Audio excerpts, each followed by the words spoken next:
নমস্কার বন্ধুরা, আমি সঞ্চিতা এসেন্স রেসিপিস ইউটিউব চ্যানেলে আপনাদের সবাইকে স্বাগত। নিশ্চয়ই ভালো আছেন। আচ্ছা, সানডে মানেই কিন্তু একটু চিকেন খেতে মন করে বলুন? আমার তো অবশ্যই করে। সানডে লাঞ্চ কিংবা ডিনার যে কোনো আপনি অবস্থাতেই আপনি কিন্তু এই রেসিপিটা তৈরি করতে পারেন। বাড়িতে কেউ থাকেন যারা ডিম খেতে খুব ভালোবাসেন। আমি দুদলেই আছি, চিকেন এবং ডিম সবেতেই। আপনি কোন দলে অবশ্যই জানাবেন কিন্তু। এই রেসিপিটাতে আমরা এগও দেবো, চিকেনও দেবো, আলুও দেবো। আর খুব প্রাচীন একটা রেসিপি। আমরা ধনে, জিরে, এইরকম সব, দারচিনি, ছোট এলাচ, একটু লবঙ্গ, গোলমরিচ, একটুখানি আমরা জাভেত্রী, এই সব কিছুকে আমরা গুঁড়ো করে নেব মিক্সিতে।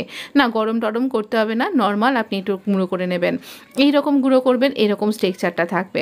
এটা সাইডে সরিয়ে রাখবো। চিকেনটা ম্যারিনেট করে নিই। তো চিকেনটাকে আমরা এরকম ম্যারিনেট করছি। প্রথমে দেবো তো নুন, স্বাদ অনুযায়ী পুরো নুনটাই আমরা এখানে অ্যাড করব। তো নুনের সাথে আমরা এখানে অবশ্যই হলুদও দিয়ে দেবো। হলুদ দিয়ে দিচ্ছি।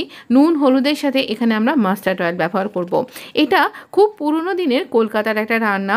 তো কলকাতার খুব প্রাচীন একটা রান্না এখানে বলছি। তো এখানে আমরা সর্ষের তেল ব্যবহার করছি। আর এখানে এই সব কিছু দেওয়ার সাথে সাথেই আমরা একটু টক দইও দেব। আপনার কাছে যেরকম টক দই আছে বাড়িতে সেরকমই দিন। তো এইরকম টক দইটা দিয়ে ভালো করে আমরা এটাকে মিশিয়ে মাখিয়ে রাখবো। যদি আপনি আধ ঘন্টা থেকে 45 মিনিট মাখিয়ে রাখতে পারেন তাহলে তো খুবই ভালো হয়, খুব ভালো হবে। তাহলে এটার টেস্টটা আরও বেশি, না হলেও কম করে 20 মিনিট তো লাগবেই লাগবে। এই একই সাথে দেব একটুখানি আদা, একটুখানি বেশ 5-6 কোয়া বা 7-8 কোয়া, যেমন পরিমাণ আপনার মাংসের সেই রকম আমরা রসুন, আর একটুখানি দিচ্ছি আমরা 2-3টে কাঁচা লঙ্কাকে এইভাবে বেটে নেব। তো এরকম দরদরা একটা স্ট্রাকচার থাকবে, টেস্টটা না খুব ভালো হয় এতে। সব কিছুকে একসাথে ভালো করে মাখিয়ে নিচ্ছি। ভালো করে মাখিয়ে এটা ম্যারিনেট হতে রেখে দেবো। আর এতে করে টেস্টটা অনেক বেশি এনহ্যান্স হবে। সাধারণত আমি এরকম মাখিয়ে করি না, কিন্তু যেহেতু এটা অথেন্টিক একটা রেসিপি তাই এইরকমভাবেই করছি। আর এটা খেতে দুর্দান্ত হয়। বছরে বেশ কয়েকবার আমার বাড়িতে এই রেসিপিটা হয়ই হয়। তো অবশ্যই একবার ট্রাই করতে পারেন কিন্তু। আমি রেসিপিটার নাম পরে আপনাকে জানাচ্ছি। এবার দেখুন, এখানে সর্ষের তেল আমরা গরম করতে দিয়েছি। আপনি এর সাথে একটু ঘি মিশিয়ে নিতে পারেন, টেস্টটা অনেকখানি ভালো হয়ে যাবে। আর এবার আমরা এখানে এই আলুগুলোকে একটু বড় বড় করে দেব, ঠিক পাঁঠার মাংসের ঝোলে যেরকম হয় না, ঠিক সেরকম। এই রান্নাটা যদি দেশি মুরগি দিয়ে করা হয় তাহলে আরও বেশি ভালো হয়। তাহলে আপনাকে হয়তো প্রেশার কুক করতে হতে পারে, আর রান্নার টাইমটাও অনেকখানি বেড়ে যাবে। আলুগুলোকে লাল লাল করে ভাজবো না, আমি এখানে নর্মাল মুরগি দিয়েই করছি, দেশি মুরগি নয় এটা। আর খুব ভালো করে লাল লাল করে যখন ভাজা হয়ে যাবে আলুগুলোকে আমরা সাইডে তুলে রাখবো। আলুগুলোকে কিন্তু এই রকম করেই ভাজবেন। তো এইভাবে আলুগুলোকে ভাজার পরে আমরা এখানে ডিম দিয়ে দেব। ডিমের গায়ে একটু দাগ দিয়ে নেবেন, নাহলে ডিমের ভেতরে রসগুলো ঢুকবে না। তো এখানে আমরা ডিমগুলোকেও কিন্তু লাল লাল করে ভাজবো। এক্ষেত্রেও যদি আপনি হাঁসের ডিম পান তাহলে খেতে খুব ভালো লাগবে। আমার কাছে হাঁসের ডিম পাইনি, আমি এরকমই নর্মাল নিয়েছি। ভাজতে গিয়ে এত নরম, ফেটেই গেল একখানা। তো যাই হোক, আমরা এটাকে সাবধান করে কুক করব যাতে ওই কুসুমটা না গলে যায়। তো একদম শেষের দিকে এরকম ঘটনা ঘটলে একদম শেষের দিকে আপনি কুসুমটাকে শুধু ছেড়ে দেবেন, তাহলেই দেখবেন এটার মধ্যে সুন্দর ঢুকে গেছে সব রস। এবারে বেশ 2টো বড় পেঁয়াজকে একদম ঝিরিঝিরি করে স্লাইস করেছি, আর হাই ফ্লেমে এটাকে একটুখানি ভাজবো। যতক্ষণ না পেঁয়াজের রঙটা না ধরছে ততক্ষণ পর্যন্ত এই পেঁয়াজগুলোকে ভালো করে নাড়াচাড়া করে করে আমি ভাজবো। এইরকমভাবে একটু রং ধরিয়ে ভাজবেন।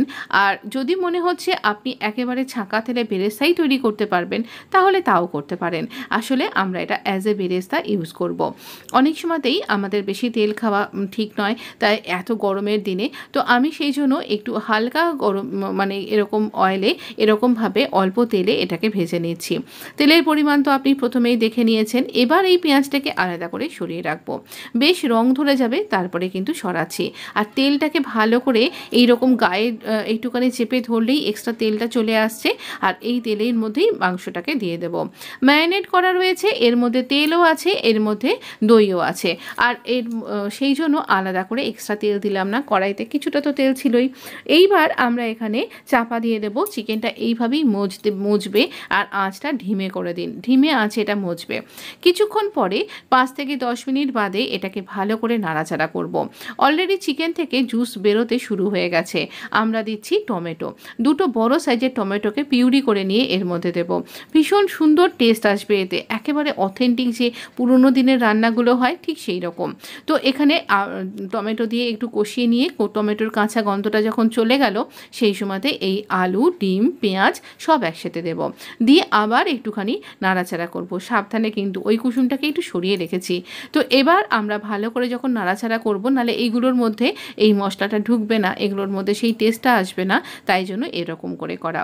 যে ডিমটা ভেঙে গেছিলো সেটা খেতে সবথেকে বেশি টেস্টি হয়েছিল জানেন। তো আমি এরকম করে ভালো করে কষিয়ে নিচ্ছি। এবার আমাদের সেই যে মশলাটা গুঁড়ো করা আছে না, এবার তার দরকার পড়বে। যখন দেখবেন ভালো করে এরকম কষাতে কষাতে বেশ একটুখানি জুস ছেড়ে দিয়েছে, এরকম জল বেরোতে শুরু করে দিয়েছে, দই দেওয়া আছে, তখন আমরা ওই মশলাটার ব্যবহার করব। তো দেখুন আমরা এরকমভাবে ইচ্ছা করলে এই সময় আপনি আরেকটু বেশি করেও মশলা দিতে পারেন, এখানে একটু জল অ্যাড করতে পারেন যতটা, যদি আপনার জলটা এইরকম পরিমাণে না বের হয় তো একটু তখন জল দিতে হবে। ওই মশলাটা খানিকটা দিয়ে দিলাম।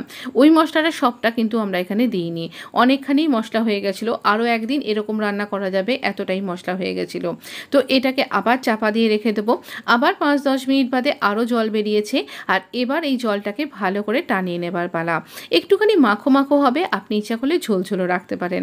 আমি একটু গ্রেভি শুকনো শুকনো এরকম খেতে বেশি পছন্দ করি, অনেক ক্ষেত্রে ঝোলও রাখি অবশ্য।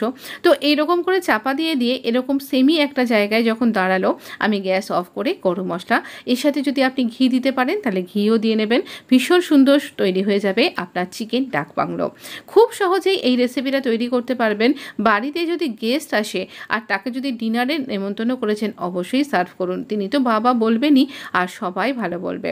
আমি তো বলবো এইভাবে একদিন তৈরি করে দেখুন, আপনার নিজেরও খুব ভালো লাগবে। যদি ভিডিওটা ভালো লেগে থাকে লাইক শেয়ার সাবস্ক্রাইব করে পাশে থাকতে ভুলবেন না।